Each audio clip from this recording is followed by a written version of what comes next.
kanalıma hoş geldiniz. Bugünkü videomda sizlerle birlikte mini çanta çalışması yapacağız arkadaşlar. Bakın videomda çantamın bir kenarını ördüm. Daha önceden tabii ki. Diğer kenarını da sizlerle birlikte aynı şekilde yapacağız. Detaylı bir şekilde anlatacağım arkadaşlar. Kullandığım ip malzeme olarak anlatacak olursam. Bakın şu şekilde. Arkadaşlar kalın bir ip de alabilirsiniz. Bu şeylerde makrome ip tarzında ipler de alabilirsiniz. Benim elimde bulunan mevcut iplerimi ben değerlendirmek istedim. Bakın bu 4 tane ipim var. Bir tanesi bu şekilde simli. Bakın bu şekilde simli bir tanesi. Şöyle 2 tane aynı renk ipim. Bu yün ipi arkadaşlar. Şu da Nako Pırlanta'nın ipi. Bunları birleştirince arkadaşlar bakın şu şekilde kalın bir ip elde etmiş oluyorum ve bu dördünü birlikte örmüş olacağım. Bakın şu şekilde yaptığımda bu şekilde birlikte hepsini örmüş olacağım. Sonuç olarak ortaya şöyle bir güzellik çıkacak inşallah. Şimdi malzeme olarak dediğim gibi 4 tane ipi ben birleştirdim. Bu kalınlıkta yani 7 numarayla 4 milimle örebileceğiniz 4 numarayla örebileceğiniz bir ip kalınlığı tercih edin. Ona göre başlayabilirsiniz. Şimdi çantamı arkadaşlar etamin iğnesiyle kenarlara gideceğiz. En son iki kenarı yapıp buradaki körük kısmını oluşturduktan sonra dikiş işleminde etamin iğnesini kullanacağım. Tabii ki de işaretleyicilere ihtiyacım olacak. Veya ip de kullanabilirsiniz. Ataç herhangi bir şey de kullanabilirsiniz. Bu şekilde işaretleyici tercih ettim ben. Tabii ki de olmazlardan makasımız, ipimiz ve mezuramız. Ölçümü de vereceğim arkadaşlar. Mezuramızı da aldım. Ve başlayacağım yavaş yavaş. Evet arkadaşlar, başlamadan önce tekrardan küçük bir hatırlatma yapmak istiyorum. Kanalıma abone değilseniz ve şu an beni izliyorsanız abone olmayı unutmayın. Destekleriniz benim için önemli ve abonelikler de tamamen ücretsizdir. Herhangi bir sıkıntı aklınızda bir soru olmasın bununla ilgili. Şimdi arkadaşlar bakın bu kenarı ördüm. Diğer bir kenar için tekrardan tığımı aldım, ipimi aldım. Malzemelerimi tanıttığıma göre başlayayım. Dediğim gibi bakın makrome ipi de tercih edebilirsiniz. Daha kalın ipler var arkadaşlar. O şekilde koton tarzı ipleri de tercih edebilirsiniz. Veya penye ipleri de kullanabilirsiniz bu çantanın örümü için. Şimdi bakın bu şekilde elime aldım ipimi. Toplamda arkadaşlar burada 44 tane zincir çekeceğim. Bu sıkılama zincirini saymadan toplamda dediğim gibi 1, 2. Bu arada şunu da hatırlatmak istiyorum. Bakın şöyle benim elimde 2 tane simli renk ipim vardı. Ben bir tanesini şu şekilde şu renk kullandım. Bu kenarı için arkadaşlar bakın şu rengi kullandım ip olarak, simli ip olarak. Şu rengi kullandım. Şimdi öreceğim diğer kenar için, diğer duvar çantamın duvarı için de bakın şu ipi sararak başlayacağım. Yani iki farklı renk kullandım yan duvarlar için. Şimdi tekrardan devam ediyorum. 1, 2 toplamda arkadaşlar 44 tane zincir çekeceğim. 3, 4, 5, 6. Evet, burada 44 tane zincirimden sonra arkadaşlar bakın ne yapacağım. Şimdi şöyle şu şekilde arkasını çevirdim. Bakın buradaki arka ilmeklerden yani tam ortada bulunan bakın bu şekilde dişler görünüyor değil mi arkadaşlar? Buralardan geçerek bakın buralardan geçerek buralara sık iğne yapacağım. Toplamda 43 tane sık iğnemiz olacak burada.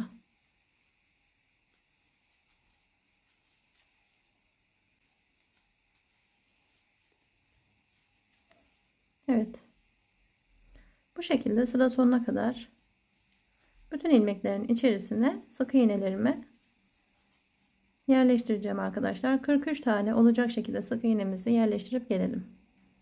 Evet arkadaşlar, burada toplamda 43 tane sık iğnemi yaptım. Birinci sıramı tamamladım. İkinci sıramda şimdi ne yapıyorum?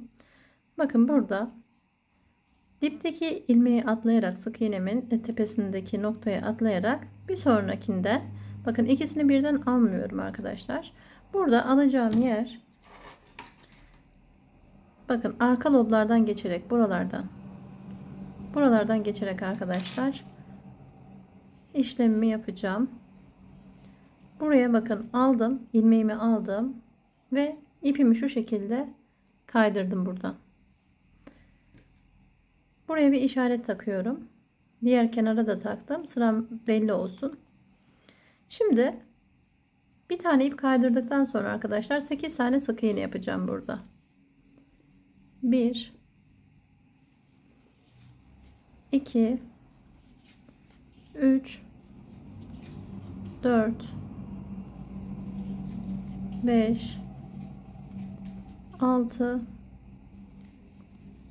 7 8 sık iğnemden sonra bakın şu iki ilmeğin içerisine çift batarak toplamda 2 tane ilmeği 4 ilmek yapacağım. Bu ilmeğe bir tane batıyorum. Bir tane daha batıyorum. 2. Bir sonraki ilmeğin içerisine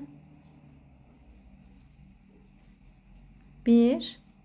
Aynı yere arkadaşlar bir tane daha batarak toplamda 2 sık iğnenin içerisine çift batmış oldum ve 4 tane sık iğne elde etmiş oldum. Şimdi orta kısma yine işaret takacağım arkadaşlar. Bakın bir sonraki yuvadan devam ediyorum burada.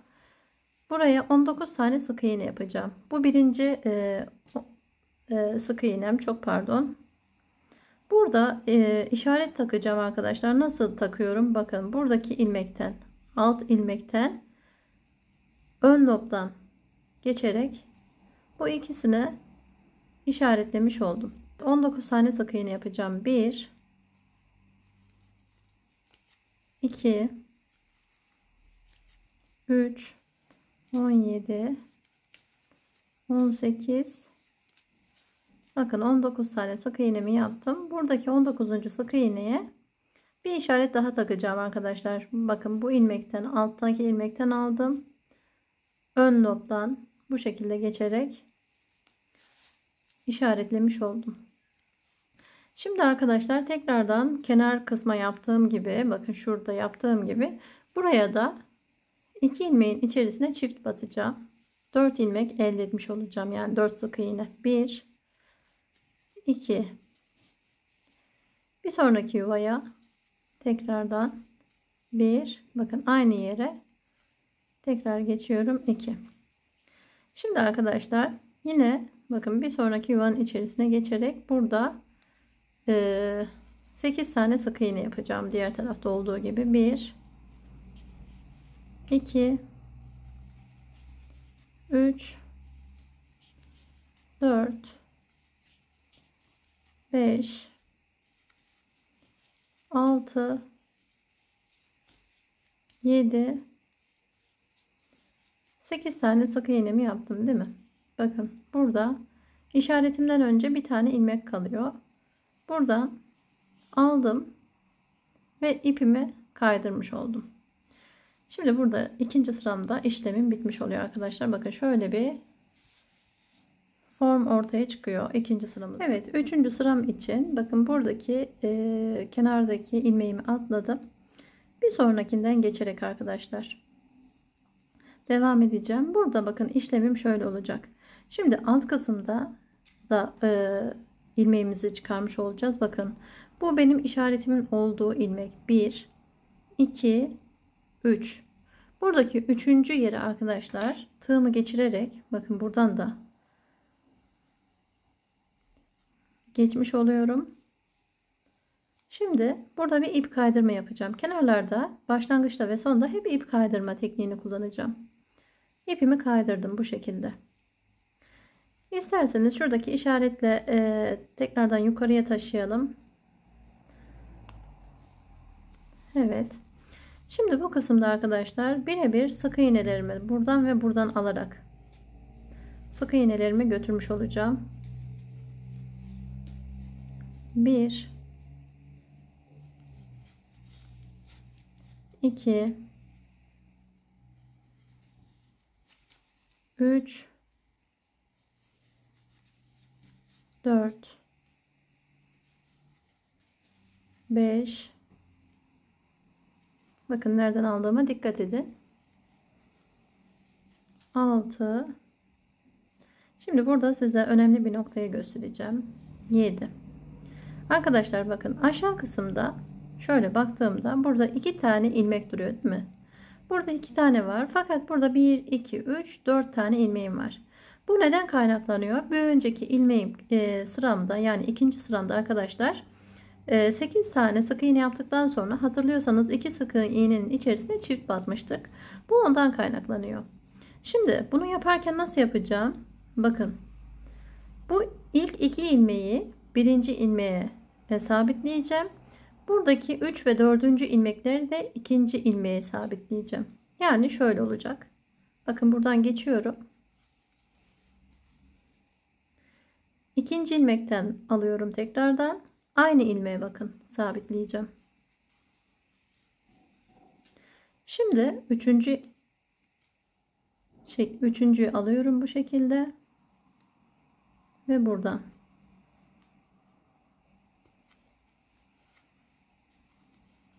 Anladınız değil mi arkadaşlar? Çok basit. Yani 4 ilmeği 2 2 ayırmış oluyorum.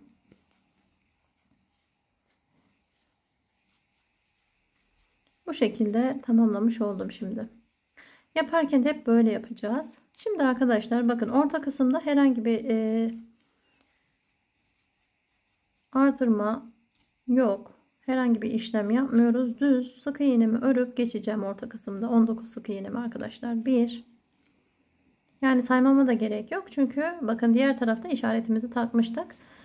Buraya gelene kadar sık iğnemi yapacağım. Şimdi bakın 19. sık iğnemi yapıyorum. Her defasında işaretinizi takmayı unutmayın. Sıranız kaybolursa kafanız karışabilir. Şimdi arkadaşlar burada bakın şurada ne yapmıştık? 4 ilmeği 2 ilmeğe geçirmiştik değil mi? Burada da yine aynı işlem. Bakın burada hemen çeviriyorum. Buradaki ilmeğimi de işlem görülen ilmeğin içerisine tekrar geçerek 2 ilmeği tek ilmeğe sabitledim, alttaki ilmeği.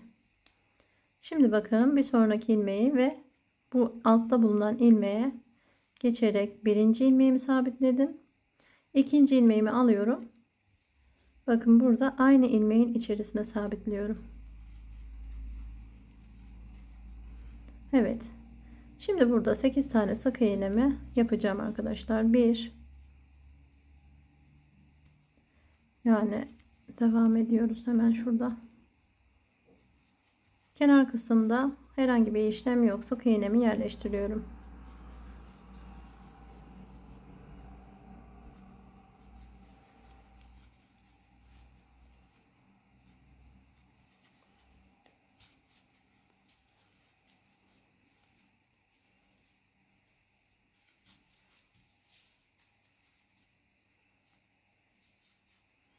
Ne demiştim? Başta ve sonda da arkadaşlar ip kaydırma tekniğini kullanıyorum. Şimdi buradan aldım bakın bu şekilde.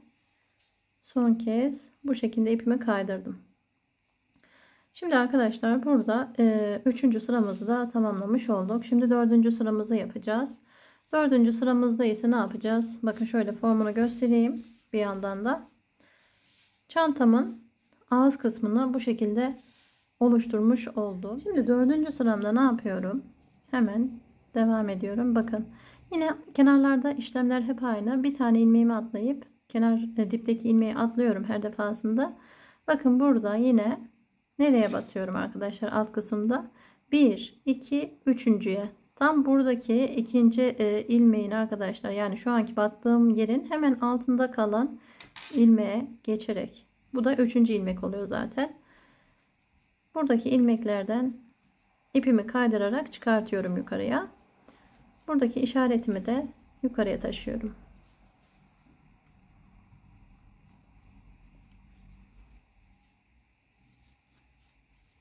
Şimdi arkadaşlar burada dördüncü sıramda ipimi kaydırdıktan sonra 7 tane sık iğne yapacağım buraya. 1 2 3 4 5 6 7 sık iğnemi yaptım. 7 sık iğnemden sonra arkadaşlar bakın ilk gelen ilmeğin içerisine çift batacağım. 1 bakın aynı yere bir tane daha batıyorum. Ve 2 bu şekilde. Şimdi bir tane tek yapacağım bu kısma. Bir sonraki yuvanın içerisine bakın. Bir tane tek sık iğne yapıyorum. Sonra burada işaretten önce bir tane ilmek kalıyor. Bu ilmeğin içerisine de çift batıyorum. 1 ve 2. Yani kenar kısımda ne yaptım? İpimi kaydırdım. 7 sık iğne yaptım. Bir çift, bir tek, bir çift yaptım. Ve işaretime ulaştım. Ortadaki işarete. Şimdi dediğim gibi burada orta kısımda 19 sık iğnemi birebir öreceğim. Herhangi bir işlem yapmıyoruz.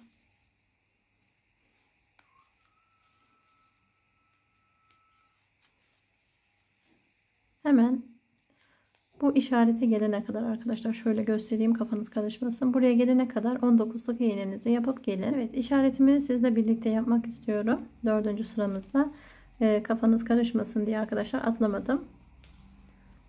Şimdi bakın buradan buraya kadar geldim. İşaretimin olduğu yere de bir tane sık iğne daha yaptım ve 19. sık iğnem bu arada işaretimin olduğu yer. Şimdi arkadaşlar diğer tarafta ne yapmıştık? Bir çift işaretten sonra bakın buraya bir çift yapıyorum. 1 aynı yere 2. Yani şu kenarda ne yaptıysam arkadaşlar buraya da birebir uyguluyorum aslında. Tekrardan bir tek yapacağım. Bir çift, bir tek, bir çift. Bir tek yapıyorum. Ve bir sonraki ilmeğin içerisine arkadaşlar geçerek buraya da bir çift yapacağım. 1 ve 2. Şimdi arkadaşlar burada 7 tane ipimi tekrardan sık iğnemi 7 sık iğnemi tekrardan 4. sıramda sona kadar yapıyorum. 1 2 3 4 5 6 ve 7. 7 sık iğneden sonra kenar kısma tabii ki de ip kaydırmamı yaparak sıramı tamamlamış oluyorum. Şimdi işaretimi tekrardan bir üst sırada takayım arkadaşlar. Dördüncü sıramızda toplamda merak edenler için söylüyorum. 45 tane sık iğnem olacak saydığımızda. Kenardaki ip kaydırmaları da sayıyoruz. Şimdi 5. sıramda tekrardan bakın. Kenardan başlayarak 1, 2, 3.'ye 1, 2, 3.'ye arkadaşlar. 3.'ye geçerek burada kenar kısım için ip kaydırmamı yapmış oldum.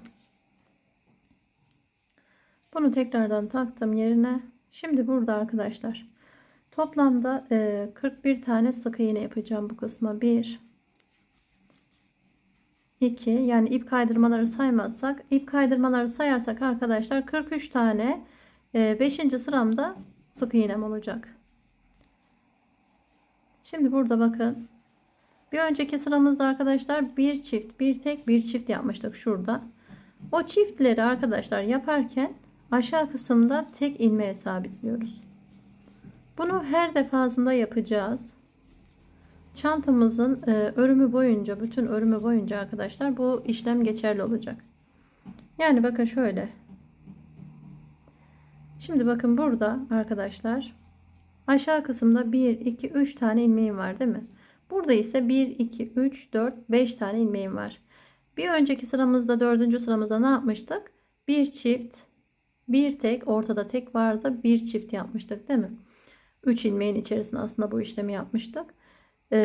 Şimdi buradaki tek ilmeğin içerisine bu 2 ilmeği, ortadaki ilmeğe tek sık iğne yapacağız. Buradaki 2 ilmeği de buradaki son olan sonuncu ilmeğin içerisine bu 2 ilmeği de sabitleyeceğiz. Evet, daha detaylı nasıl anlatabilirim? Şu an anladınız galiba. Evet. Bakın ilk ilmeği sabitledim. İkinci ilmeğinden alıyorum. Tekrardan işlem görülen ilmeğin içerisine geçiyorum. Ortadaki sık iğneyi bir tane arkadaşlar yapıyorum. Bakın geriye kalan bir tane altta var, 2 tane üstte var ilmek. Bunu birliyorum. Bu bizim arkadaşlar şuradaki formu vermemizi sağlıyor. Bakın şöyle bir form elde ettik değil mi? Yaptığımız işlem bunu yapmamızı sağladı. Şimdi yine geldik ortadaki 19 tane sık iğnemize. Burayı yine birebir öreceğim.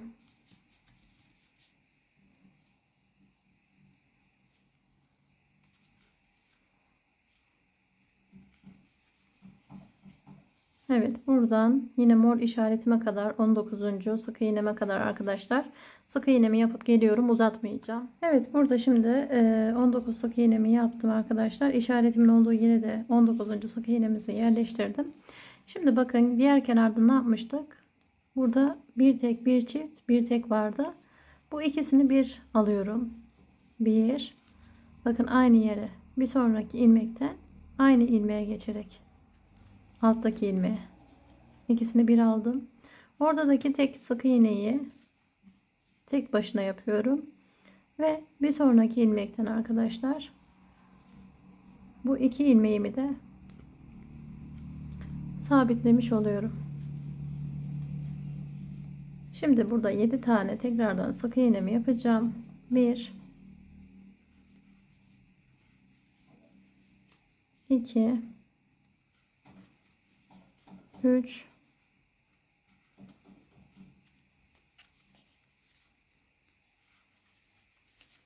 4 5 6 7. sık iğnemde arkadaşlar şuradaki ilmek kaydırmam oluyor burada. Çünkü yukarı şu kısımda işlem yaptığımız için. Evet. Şimdi burada 5. sıramızı tamamladık ve ilmeğimizin sıramızın üzerinde arkadaşlar 43 tane ilmeğimiz oldu. Sık iğnemiz oldu arkadaşlar. Evet, 6. sıram için arkadaşlar tekrardan bakın bir üst sıraya geçiyorum. 1 2 3.'ye tekrardan geçerek. Şimdi bir tane ip kaydırdım. 6 tane sık iğne yapıyorum burada. 1 2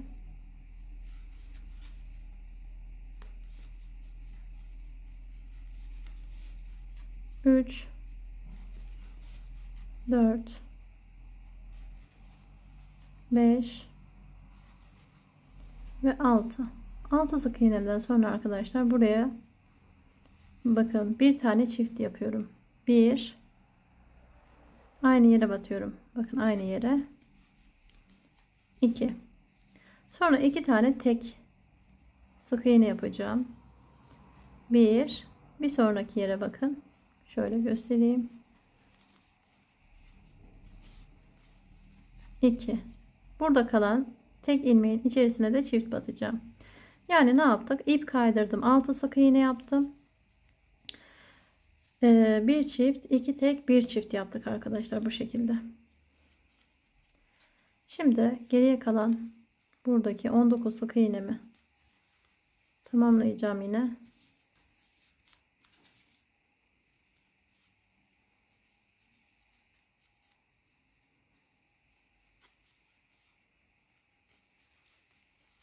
Bakın buraya bir çift, 2 tek, bir çift yapacağım. 1 aynı yere batıyorum. 2 tek yapıyorum şimdi.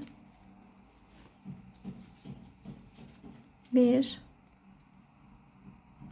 bir sonraki yere ikinci sık iğnemi yaptım tek tek. Şimdi bakın bir sonraki yere arkadaşlar çift batıyorum. 1 ve 2. Burada geriye kalan ilmeklerimi sık iğne olarak öreceğim. 6 tane. 1 2 3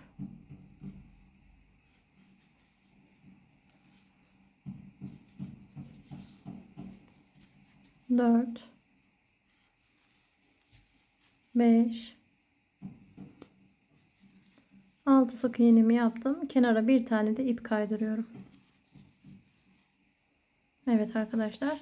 Böylece 6. sıramızı bitirdik. 7. sıramızda bu arada 6. sıramızda toplamda 45 tane ilmeğim oluyor yine. Sık iğnem oluyor sıramın üzerinde. Ve 7. sırama geçtiğimde 43 tane arkadaşlar ilmeğim olacak. Burada şimdi bakın yine kenar kısımda ip kaydırıyorum.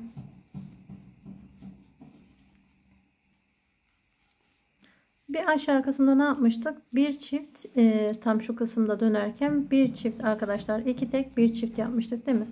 Tam o çifte gelince işleme başlayacağız yine.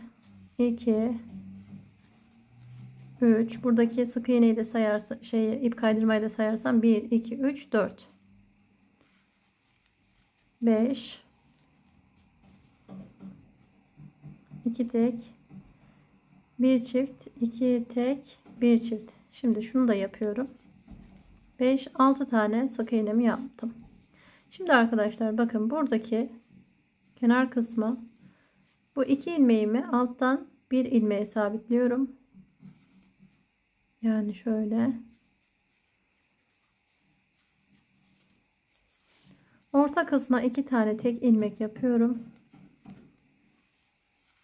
1 ve 2. Geriye kalan bu iki ilmeğimi de tek ilmeğe sabitliyorum. 1 aynı yere bakın. Şuradan 2. 19 ilmeğimi öreceğim yine sık iğnemi.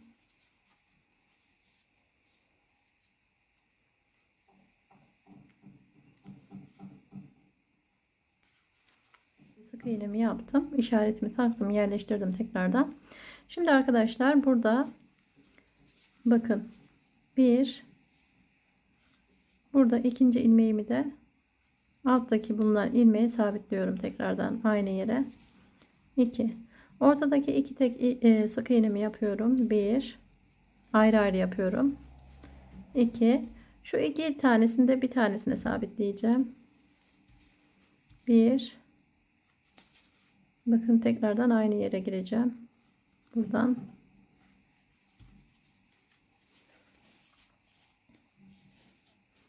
şimdi kenar kısımda arkadaşlar sık iğnemi yapıyorum tekrardan. 1 bakalım kaç tane oluyor burada çıkıyor. 2 3 4 5 bakın buradaki ilmeğimi de şu şekilde kaydırmış oluyorum arkadaşlar. Şimdi 7. sıramızı da tamamladık. Burada toplamda 43 tane dediğim gibi ilmeğim olacak. Şimdi gelelim 8. sıramıza. Kenarda yine her zamanki gibi alt sıralarda yaptığım gibi arkadaşlar ipimi kaydırdım. 8. sıramda 9 tane şimdi buraya tek sık iğne yapacağım. 1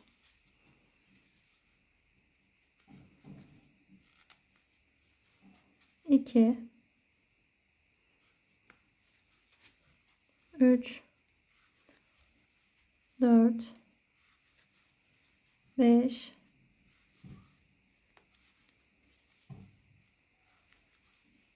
6 7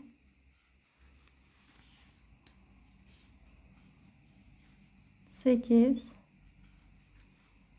bakın 9 tane sık iğne yaptım.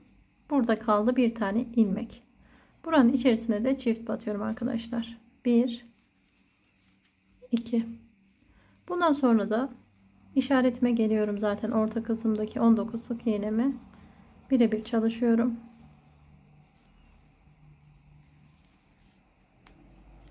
Evet, bu örneği gençler çok beğenecek arkadaşlar. Eminim severek yapacaksınız. Şimdi burada bakın, kenar kısmına bir tane çift yapıp diğer 9 sık iğnemi yerleştireceğim. Bir, aynı yere bir tane daha sık iğne yapıyorum. İşaretten önce bir çift, işaretten sonra bir çift. Ne yapıyorsak arkadaşlar burada tam tersine yine aynı sayıları yerleştiriyoruz. Tekrardan 9 sık iğne yapıyorum. Bakın 1 2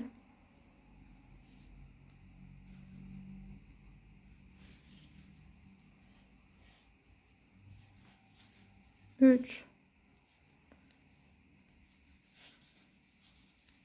4 5 6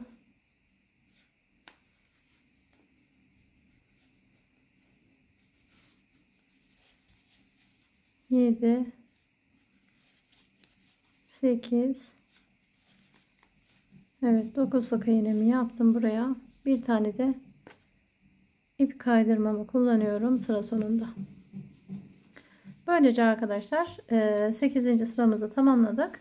8. sıramda arkadaşlar toplamda 43 tane ilmeğim bulunacak. Evet, burada 9. sıram için arkadaşlar toplamda 41 tane ilmeğim olacak. Hemen başlayalım. Bakın 1 2 3.'ye. Bu hiçbir zaman değişmiyor, dediğim gibi. İp kaydırmamı yapıyorum kenar kısma. Toplamda arkadaşlar 41 tane ilmeğim olacak, dediğim gibi.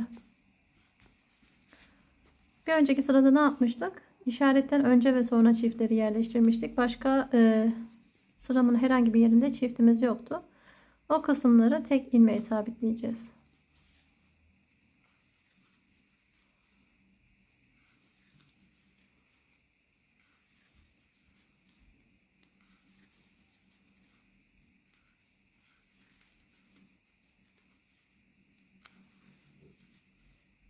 Bakın burada bir tane ilmek var altta. Burada da iki tane. Bu iki ilmeği bu tek ilmeğe arkadaşlar sabitliyorum.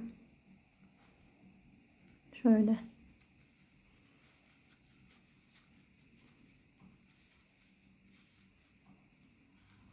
On 19 sık iğnemi tekrardan yerleştiriyorum.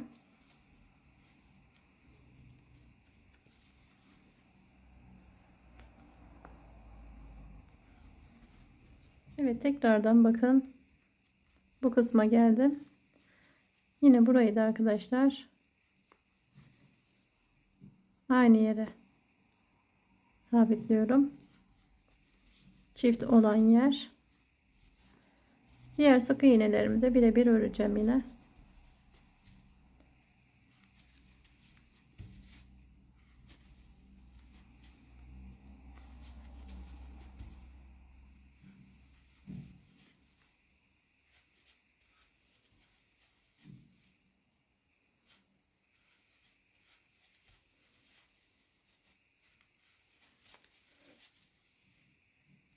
Sondaki ilmeğime de ipimi kaydırıyorum bu şekilde.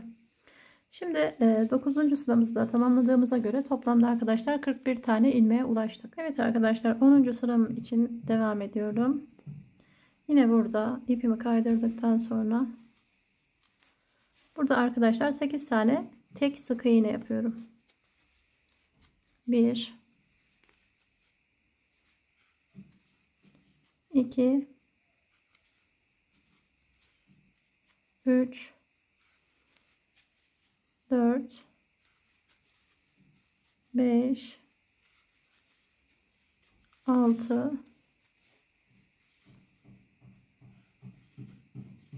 7 8 sık iğnemi yaptım. Bakın burada tek ilmeğim kaldı. Buraya da çift yapıyorum arkadaşlar. Bir çiftimi yaptım. Tekrardan 19 sık iğnemi birebir örüyorum.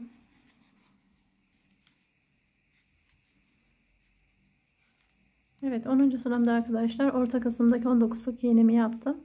Hemen kenar kısma gelince buraya bir, bakın aynı yere batıyorum. Aynı yere arkadaşlar. Bir çift yapıyorum. Sonra 8 sık iğnemi örüyorum. Tek tek 1 2 3 4 5 6 7 8. Burada bir tane ipimi kaydırıyorum kenar kısımda.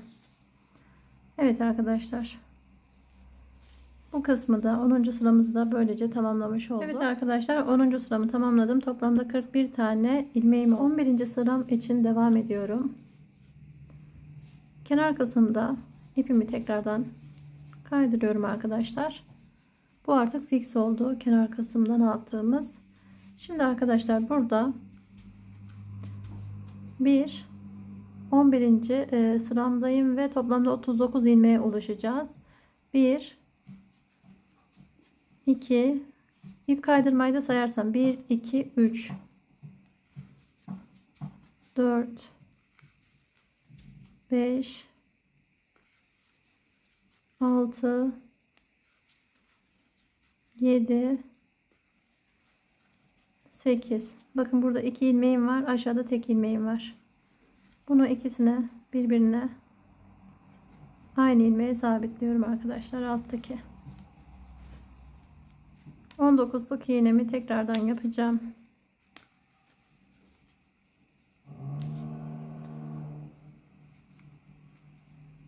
...19 tane sık iğnemi yaptım. Şimdi bakın burada 2 ilmeğimi tek ilmeğe yine sabitleyeceğim. 1, bakın ikinci ilmeğimi yine aynı yere, bakın buraya. 2. Geriye kalan ilmeklerimi de düz örüyorum arkadaşlar. Birebir örüyoruz.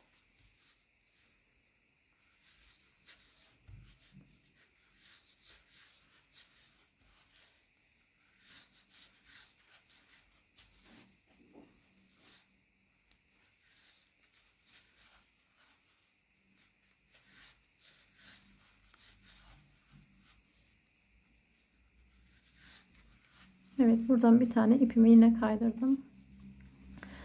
Arkadaşlar 12. sırama geçtik. 12. sıramızda ne yapıyoruz? Hemen bakın buradan tekrardan ipimi kaydırıyorum. 12. sıramda buraya arkadaşlar bir tane tek yapıyorum. Tek sık iğne yapıyorum. Tek dediğim sık iğne. Bir tane tek sık iğnemi yaptıktan sonra bir tane arkadaşlar buraya çift. Bir, bakın aynı yere arkadaşlar.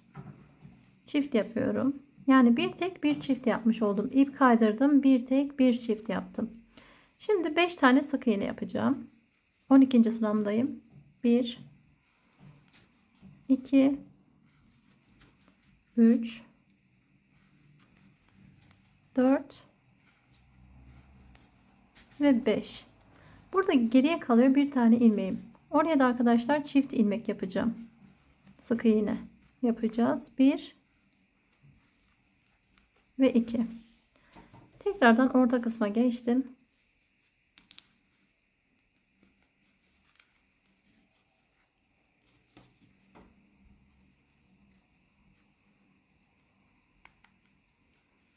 Evet, 12. sıramda arkadaşlar 19 tane sık iğnemi orta bölüme yapmış oldum tekrardan. Bakın burada yine bir çift yapacağım. Buraya bir çift. Bir, aynı yere tekrar batıyorum. Ve 2.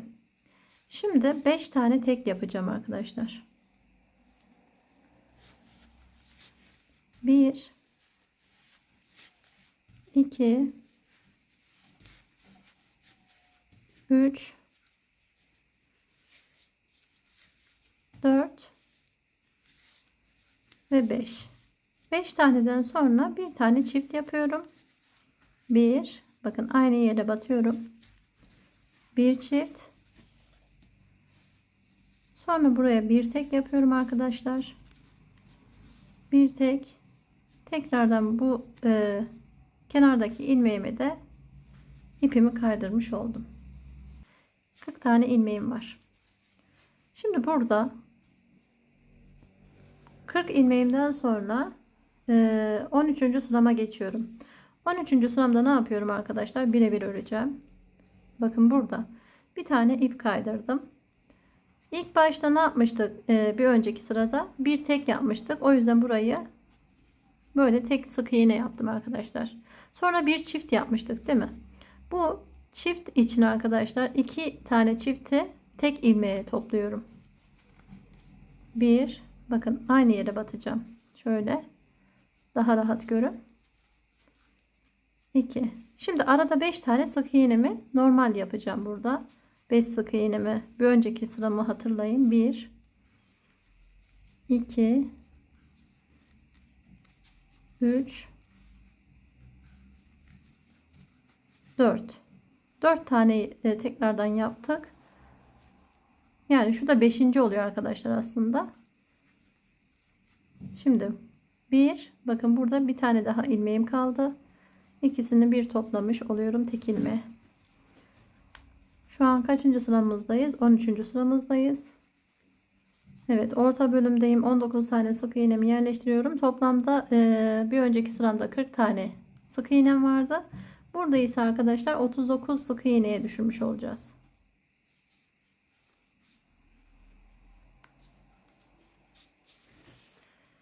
Şimdi arkadaşlar burada tekrardan ne yapmıştık?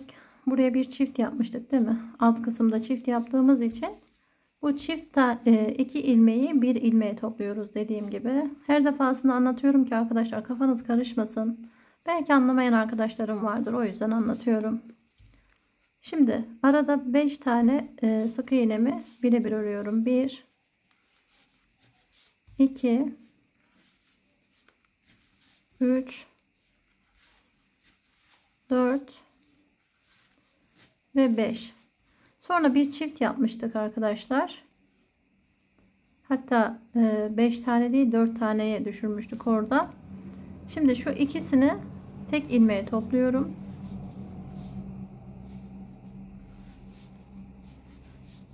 Şimdi şu kısımda da 4 tane yapmıştık hatırlıyorsanız sık iğneyi. Yanlışlık olmasın arkadaşlar. Birebir gidin. Sağda ne yaptıysanız solda da aynısını yapın. Topladım. Bir tane sık iğnemi yapıyorum. Bir tane de buraya ipimi kaydırdıktan sonra işlemimi tamamlamış oldum. Evet. Bu kısmı da tamamladık. 13. sıramızda toplamda 39 tane sık iğnemiz oldu. Evet, 14. sıram için devam ediyorum. Tekrardan bakın. Yine kenar kısımda ipimi kaydırıyorum. Bu şekilde. Ve buraya arkadaşlar 6 tane bir tane çift yapıyorum yine buraya. Bakın aynı yere batıyorum. 2 bir tane çiftimi yaptım buraya. İp kaydırdım, bir çift yaptım. Şimdi 6 tane sık iğne yapıyorum. 1 2 3 4 5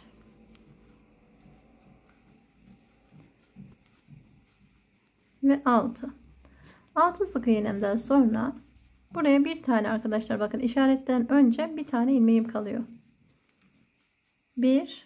Aynı yere çift batıyorum. 2 tane sık iğne yaptım tekrardan. Evet, burayı örüyorum.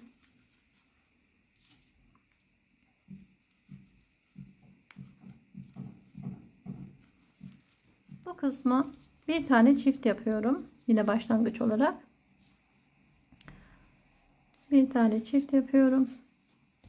6 tane tek sık iğne yapıyorum. 1 2 3 4 5 ve 6. Buraya bir çift yapıp arkadaşlar ip kaydıracağım. Aynı yere bakın. Aynı yere batıyorum.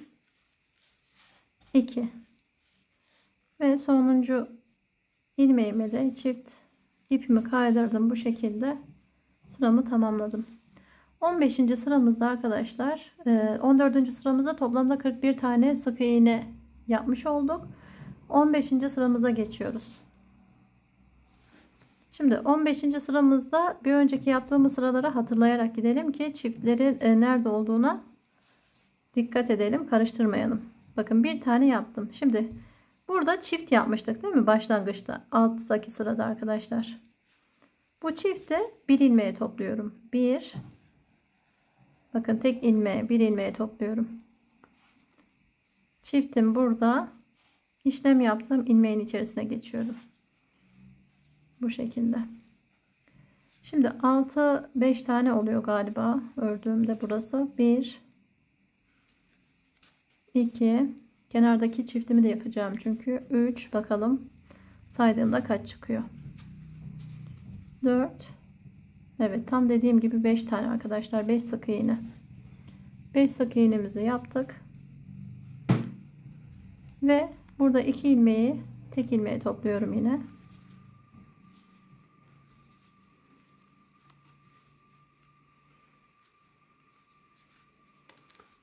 19 tane sık iğnemi aynı şekilde yerleştiriyorum. Şurada işaretimi takıyorum tabi, unutmayın. Şimdi burada 2 tane ilmeğimi tek ilmeğe sabitliyorum yine diğer tarafta yaptığım gibi. Bakın bu birinci ilmeğim, burada ikinci ilmeğim, yine aynı yere sabitliyorum. Sonra arada 5 tane sık iğnemizi yapıyoruz.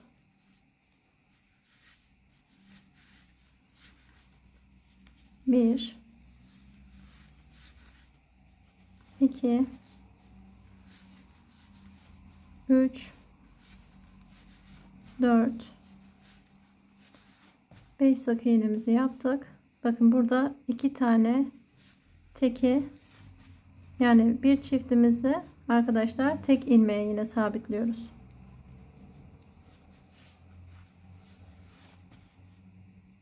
Son kez ip kaydırıp bu sıramı da 15. sıramı da arkadaşlar tamamlamış oluyorum. Şimdi geçelim 16. sıramıza. 16. sıramda ise bakın burada ipim bitti. Hemen ipimi burada yenileyeceğim. Bakın 16. sırama geçiyorum. Yine aynı şekilde ip kaydırma yapıyorum arkadaşlar.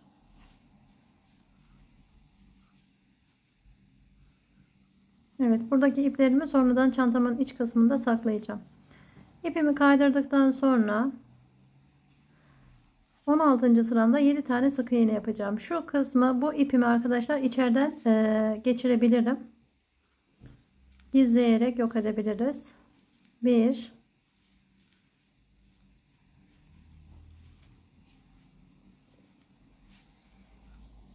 7 tane sık iğne yapıyorum. 2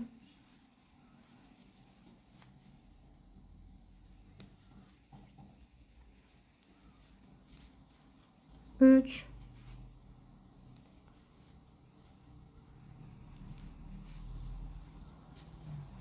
4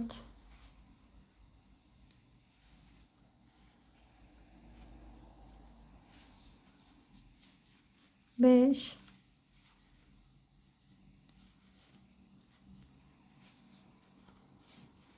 6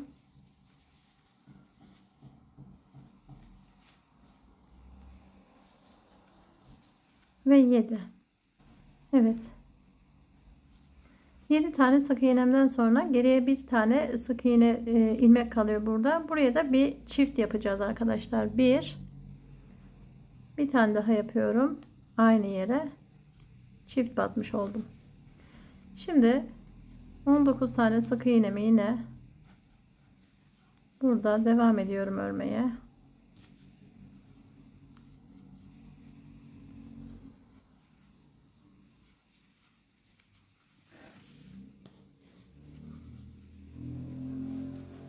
Yine çift sık iğne yapacağım. Bir yuvanın içerisine çift batıyorum.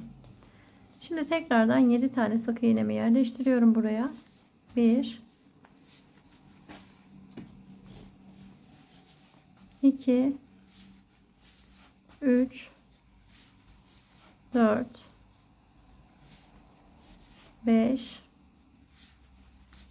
6 ve 7. 7 sık iğnemden sonra son kez buraya ipimi kaydırdım ve sıramı tamamlamış oldum. Şimdi arkadaşlar 16. sırada 17. sıraya geçiyoruz. 17. sıramda ne yapıyorum? Başlangıçta yine aynı işlem. İpimi kaydırdıktan sonra bakın. Toplamda 17. sıramda 37 tane ilmeğim olacak arkadaşlar. İp kaydırmalar da sayıyoruz.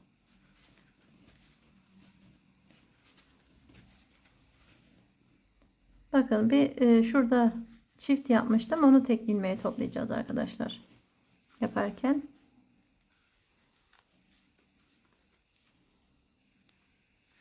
Evet bakın. Şurada.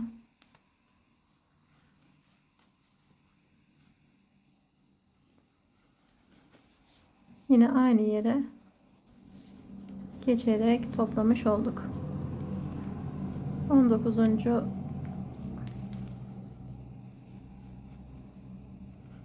ilmek 19 ilmeklerimi de burada arkadaşlar yapacağım. 19 tane. Kenarda yine aynı şekilde 2 ilmeğimi tek ilmeğin içerisine yerleştireceğim. Yani burada 2 ilmek var. Altta bir ilmek var ya arkadaşlar. Onu kastediyorum.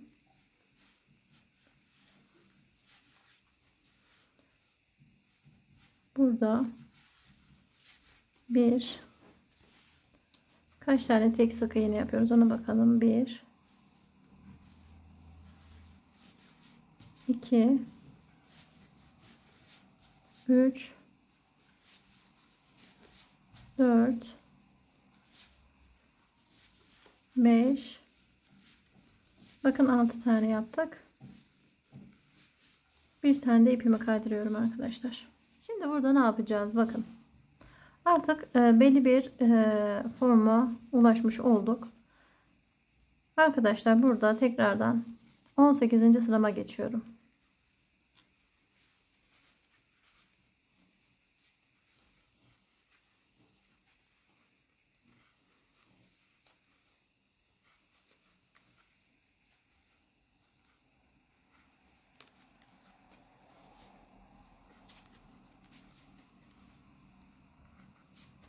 Evet 18. sıramda bakın ne yapıyorum arkadaşlar. İpimi kaydırdım. 1 bunu sayıyorum. İp kaydırdığım sık iğneyi de sayın. 1 2 3 4 5 6 7 tane sık iğne yaptım. 7 sık iğnemden sonra şu şekilde bakın. Buraya bir çift yapıyorum. İşaretten önce. Bir tane ilmeğim kalıyor. Buraya bir çift yaptım. Hemen 19 tane sık iğnemi yerleştiriyorum.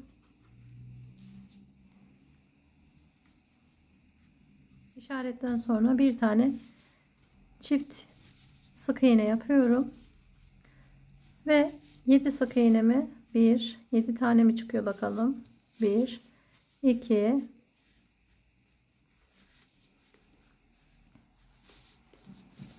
3 4 5 6 ve bu da ip kaydırmamız olarak 7. sık iğnemiz. Şimdi burada da 1 2 3 4 5 6 7. Doğru arkadaşlar. 7 yani ip kaydırmalarda sayarsak kenarlarda 7 çiftleri de sayarsak 8 9 tane sık iğnemiz olacak. Şimdi tekrardan dönüyorum. Bu 18 19. sıramız. Tekrardan ip kaydırarak dönüyorum arkadaşlar.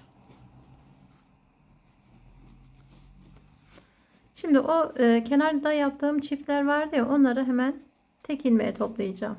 1 2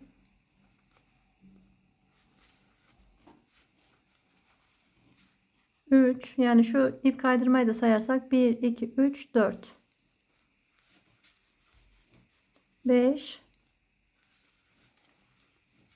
6 bu iki ilmeği de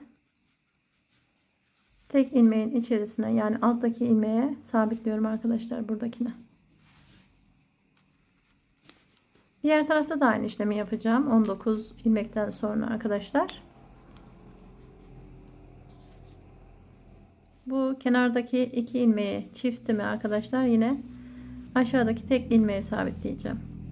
Bir, bakın şuradakine, ikinci ilmeğim aynı sabitlediğim yere, birinci ilmeğimi sabitlediğim yere sabitliyorum ikisini. Geriye kalan ilmeklerimi de arkadaşlar tek öreceğim. 1 2 ve 5. Bir tane ilmeğimi kaydırıyorum. Evet, sıramı tamamlamış oldum. Şimdi arkadaşlar tekrardan bakın çift yapacağız kenar şu kısımda. O yüzden bir sonraki sıraya geçiyorum. İpimi kaydırıyorum tabii en başta.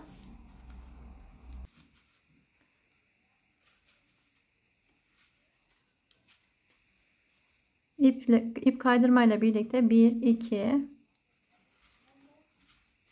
3 4 5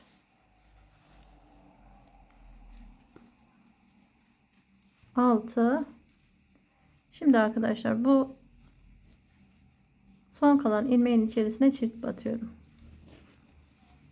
Tekrardan bakın.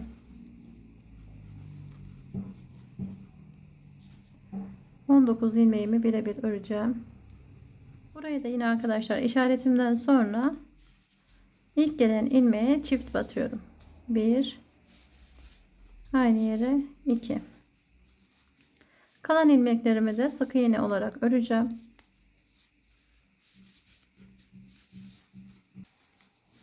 5 ip kaydırmayla birlikte diğer kenarda olduğu gibi 6 tane arkadaşlar sık iğnem oluyor. Tekrardan bakın şu şekilde iç kısma geçiyorum, ip kaydırıyorum ve devam ediyorum. Burada buradaki çift yaptığım ilmekleri toplayacağım. 1 2, yani ip kaydırmayla birlikte yine 1 2 3 4 5 tane sık iğne yaptım. 2 tane çift ilmeğimi de arkadaşlar aynı yere sabitlemiş oluyorum.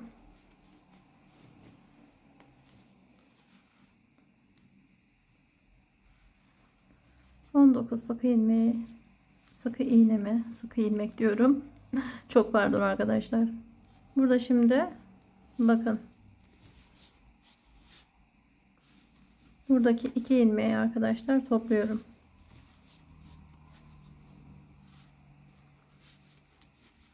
1 2 ip kaydırmayla birlikte 5 sık iğnem var. Yani 1 2 3 4 5 6 7 tane şuradaki sık iğneleri de sayarsam arkadaşlar. Şimdi tekrardan çeviriyorum. Evet. İpimi kaydırdıktan sonra tekrardan sık iğne yapıyorum arkadaşlar. Çift yapacağım şu kısma. 1 2 3 4 tane sık iğneden sonra 1 2 3 4 5 ip kaydırmayla birlikte 5. Buraya arkadaşlar bu şekilde çift battım.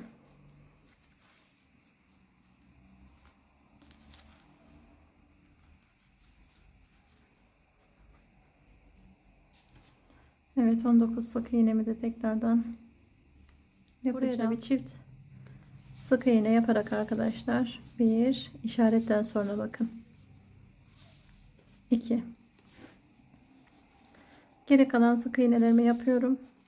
İp kaydırmayla birlikte yine 5 tane arkadaşlar.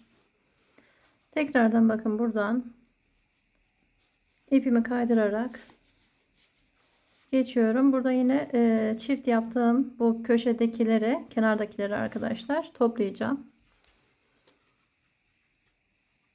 1 2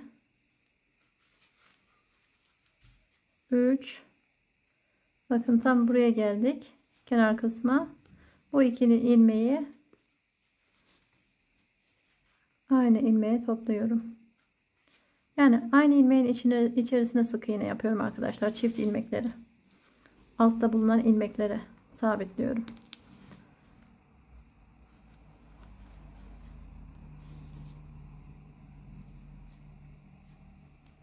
Buradaki ilmeklerimi şu altta bulunan bu iki ilmeğimi altta bulunan şu ilmeği arkadaşlar geçerek sık iğnemi yapacağım.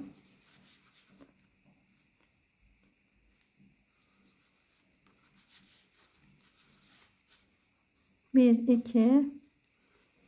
Evet, sık iğnelerimi yapıyorum, tekli olanları. 3. İp kaydırmamı da yapıp bu sıramızı da tamamlamış olduk. Şimdi arkadaşlar ilmekleri burada çift ilmeklerimizi tek ilmeğe toplamıştık. Şimdi tekrardan şu kısmı, şuradaki ilmeği çift yapacağız. Böyle bakın kenar kısımlardan bir eksilterek bu kısmı tamamlamış olacağız, taban kısmını. Evet arkadaşlar, bakın burada şimdi 1 2 3 4 5 6 7 8 9 10 11 12 13 tane sıramız var ve ben şu an ipim benim sol tarafta arkadaşlar. Bakın başlangıç yerim şurada. Sol taraftayım ve örgümün ön tarafındayım. Şimdi arkadaşlar burada en son şurada 1 2 3 4 5 tane sıkı iğnem var. İp kaydırmayı da sayıyorum ve çift batmıştık. Şimdi bunları toplayacağız. İpimi kaydırdım burada. 1. Bakın burada bir tane sık iğne yaptıktan sonra ip kaydırıp buradaki iki ilmeği bir ilmeğin içerisine topluyorum, alttaki ilmeğe. Şimdi aradaki 19 sık iğnemi yapıyorum.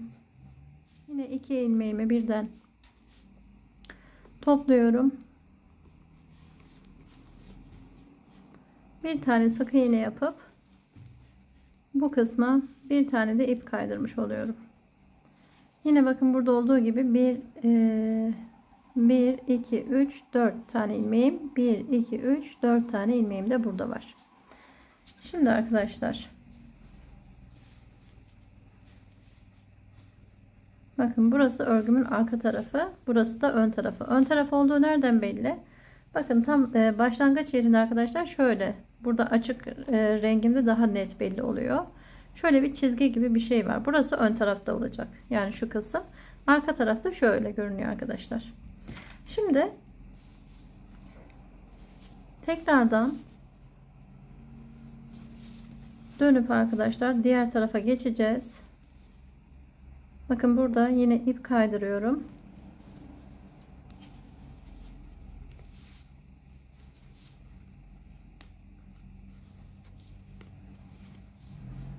Bir sık iğne yaparak, sadece sık iğne yaparak arkadaşlar, artırma yapmıyorum, diğer tarafa geçeceğim. İlmekleri birebir örüyorum.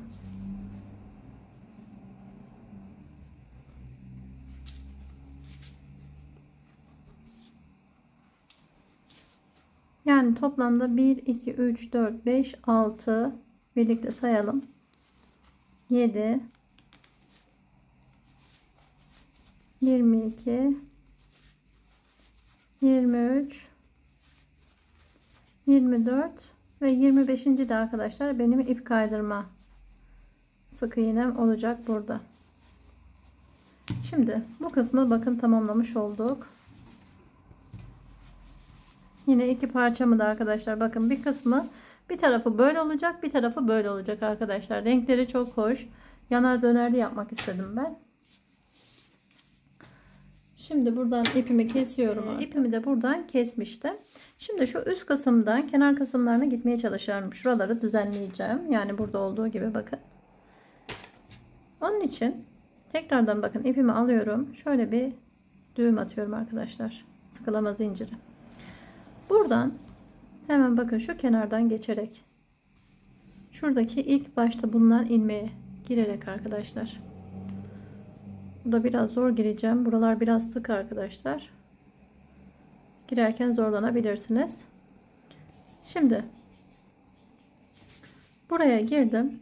Hemen tepe noktasına bakın geçeceğim. şu tepe noktasından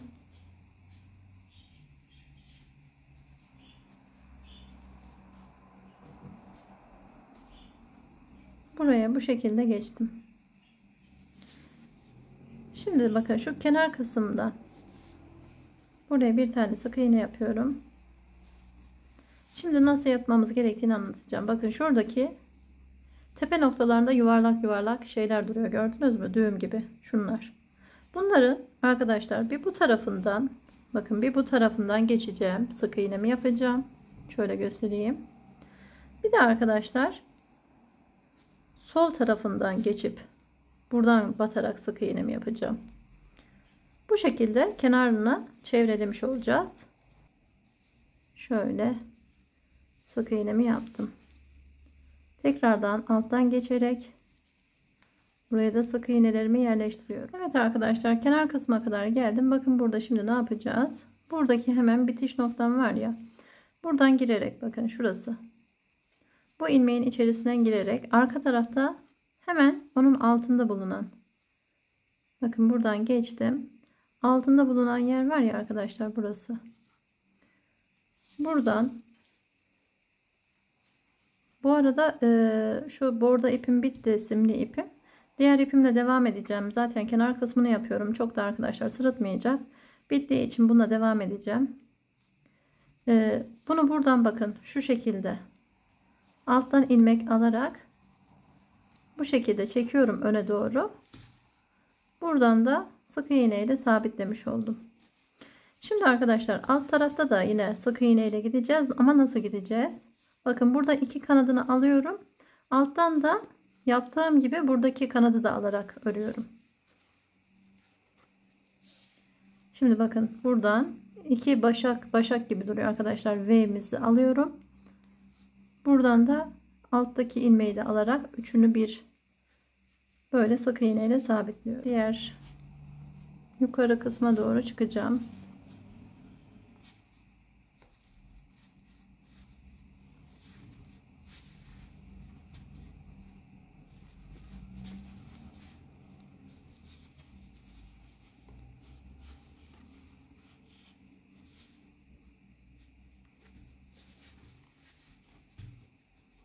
Evet, yukarıya doğru çıktık. Şimdi burada ne yapacağız? Hemen onu da göstereyim ve artık burayı bitirmiş olalım. Tam yukarı tepe kısmından geçerek arkadaşlar buraya bir sık iğne yapacağım. Ve bakın burada şu ilk başlangıçta bulunan ilmeğin içerisine arkadaşlar geçiyorum. Bakın şuradan.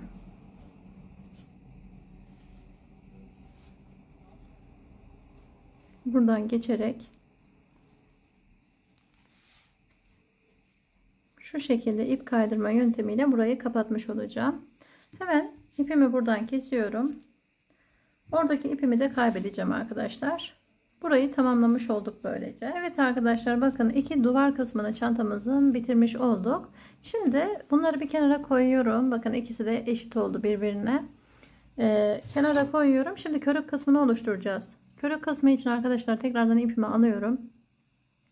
Bakın şöyle bir tane sıkılama zincirimden sonra 115 tane zincir çekeceğim arkadaşlar. 1 2 115 zincirinizi çekin bu şekilde, ne sık olsun ne gevşek olsun arkadaşlar.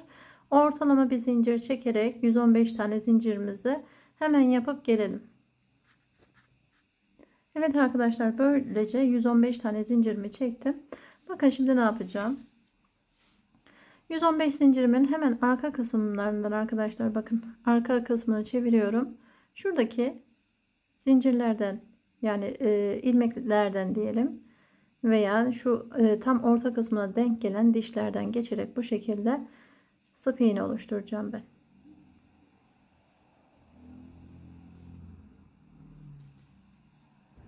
Evet, 115 tane arkadaşlar sık iğnemizle bu şekilde yapıp geleceğiz. Evet arkadaşlar, 115 tane sık iğnemi yaptım ve birinci zincirimin içerisine kadar gelmiş oldum. Şimdi burada bir tane zincir çekiyorum. Bu şekilde çevirdim ve arkadaşlar bakın artık normal sık iğne yapıyorum. Her iki kanattan da geçerek buraya sık iğnelerimi yerleştireceğim.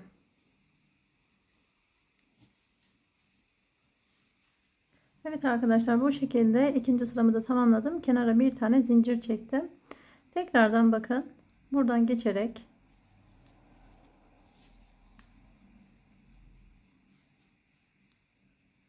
sık iğnelerimi yapıyorum. Toplamda 1 2 3 tane sık iğne sırasını yaptım. 6 sık iğne sırası olana kadar devam edelim. Sonra iki duvarı bu körük kısmıyla birleştirme işlemine geçelim birlikte. Evet arkadaşlar, bakın bu şekilde 6 sıra 1 2 3 4 5 6 gitmiş oldum. Toplamda şöyle ölçtüğümüzde hemen kaç sıra çıkıyor ona bir bakalım. Yani kaç santim çıkıyor, çok pardon. 115 ilmekle kaç santim arkadaşlar körük kısmını oluşturmuşuz, ona bakıyorum.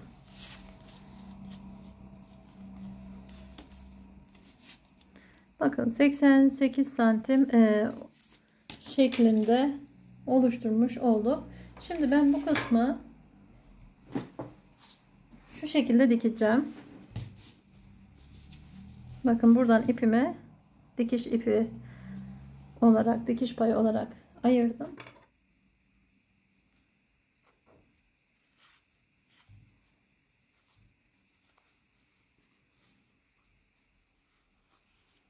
Bakın birleştirme aşamasında arkadaşlar şurada bir ilmek varmış gibi, devamıymış gibi arkadaşlar. Bakın şuraya bir şöyle bir şey uyguladık.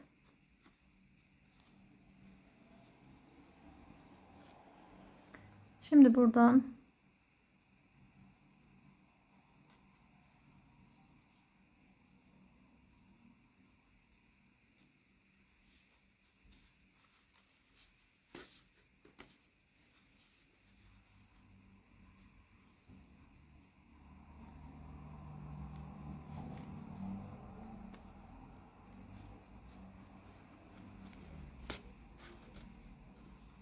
evet arkadaşlar, bakın şu kısımdan birleştirdim. Çok da belli olmuyor gördüğünüz gibi.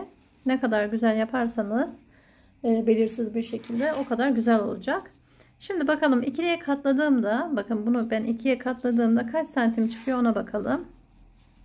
Şöyle arkadaşlar. Toplamda bakın 44 santim. Şimdi ben burada ne yapacağım? Son işlem olarak iki çantam arkadaşlar. Bakın burası benim ön tarafı. Şöyle arka tarafını çevireceğim. Buranın da ön tarafını çevirip şöyle yapacağım. Şimdi bir kısmını, bir tarafını alacağım arkadaşlar. Şöyle ben işaretleyici kullanacağım. Hemen şuralarını bir işaretleyip şu kısımlarına geçirip ondan sonra devam edeceğim. Evet arkadaşlar, bakın bu şekilde işaretleyicileri takarak çantamı birleştirmiş oldum. Şimdi ip kaydırma yöntemiyle kenarlardan geçerek, bakın şuradan başlatayım isterseniz. Şuradan bu şekilde geçerek arkadaşlar, bu kısımlarda ip kaydırma yöntemini kullanacağız. Bakın ikisini bir alıyorum. Karşı taraftan geçerek de bu ikisini şuradan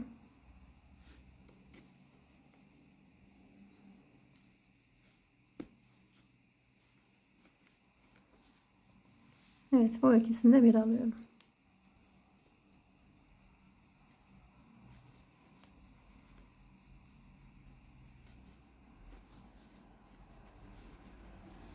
Şöyle ip kaydırma yöntemiyle de arkadaşlar, bakın burada ilmekler birbirine denk gelmeyebilir. Bazı ilmek küçük olur, bazısı büyük olur. Mesela burada olduğu gibi arkadaşlar, bakın tekrardan buradan girip şu ikinci ilmeği de yani bir ilmekten iki ilmek geçirebilirsiniz, denkleyebilirsiniz. Onun da bilgisini vereyim, daha oturaklı, güzel durur. Bütün ilmekleri birebir yapmaya çalışırsanız, birisi önde birisi arkadaysa eğer ilmekler, denklemeye çalışın arkadaşlar. Evet arkadaşlar, bakın bu şekilde tekrardan ikinci parçamı da yerleştirdim. Bakın burayı diktim. Şöyle göstereyim. Çantamın kenarlarından ip kaydırma tekniğini kullanarak dikişimi gerçekleştirdim. Şimdi burayı da işaretleyicilerle tekrardan birleştirdim ve bakın şu kısma dikkat edin arkadaşlar, birleştirirken şöyle göstereyim. Şu kısma dikkat edin, bakın nerede bitip nerede başlayacağına. Yani bakın bu buradan başlamış, tam hizasına denk getirerek birleştirme işlemini yapın.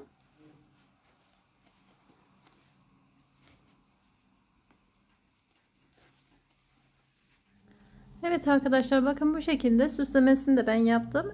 Birazcık bakın şurayı nasıl yaptınız diye soracak olursanız arkadaşlar, hafif şöyle kabartarak, bakın şöyle kabartarak yapabilirsiniz. Buradan bir dikiş iğnesiyle arkadaşlar şu şekilde geçerek, buradan bu şekilde geçerek burayı hafif kabartıp burayı iple örerek yapabilirsiniz arkadaşlar. Farklı süslemelerde de bulunabilirsiniz.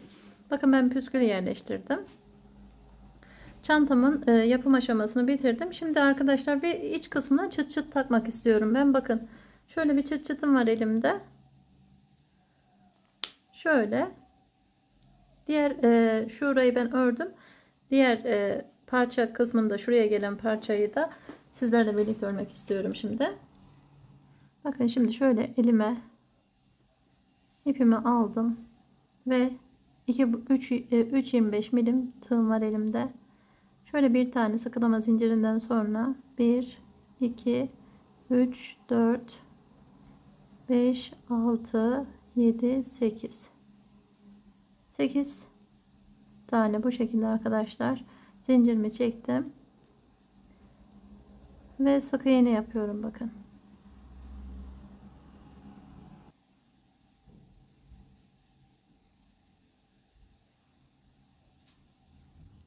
şöyle göstereyim. Evet, 7 tane sık iğnemi yaptım. Bir tane zincirimi çekiyorum kenar kısmına arkadaşlar. Hemen şöyle çevirip sık iğne yapıyorum.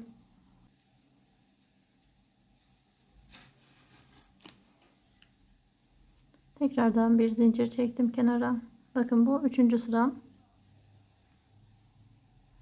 Burayı 5 sıra yapıp geliyorum hemen. Evet, 5 sırayı bu şekilde gittim. Şimdi arkadaşlar kenar kısmından bakın ilmek kaydırarak şu şekilde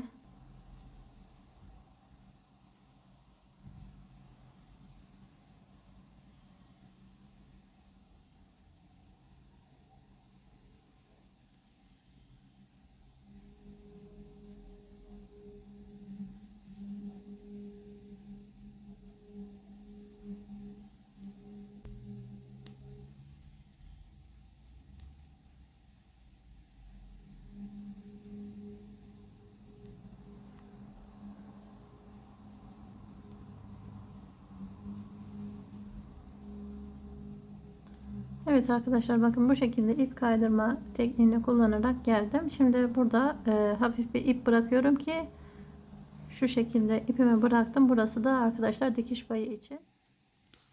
Arkadan geçtim.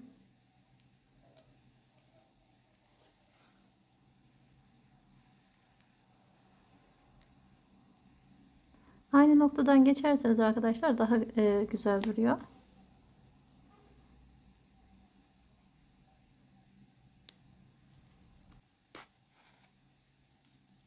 Evet, iki defa buradan geçtim. Şimdi arka tarafta temiz bir görüntü istiyorsanız şu iç taraflardan arkadaşlar, iç taraflardan geçerek diğer çıt çıtın delik noktasına ulaşmaya çalışın, yani şuraya. Hemen bakın şuradan iç kısma gireceğim. Evet arkadaşlar, bakın bu şekilde dikiş işlemini tamamlamış oldum. Güzel bir şekilde diktik. Şimdi bunu iç tarafa nasıl yerleştireceğiz? Onu hemen anlatayım sizlere. Bakın şuradan şöyle ortalayarak bunu buraya güzel bir şekilde dikeceğiz.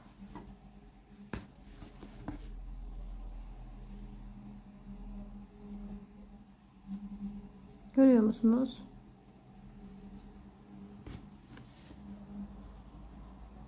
Evet.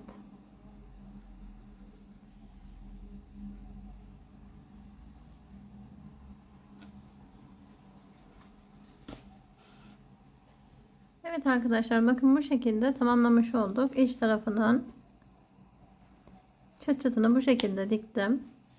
Gayet güzel, hoş durdu. Evet, bakın şöyle. Evet, çantamın yapım aşamasını tamamlamış oldum. Evet, böylece videomun sonuna geldim. Bir sonraki videoda görüşmek dileğiyle, yepyeni tasarımlarla tekrardan buluşmak üzere. Kendinize iyi bakın. Hoşça kalın.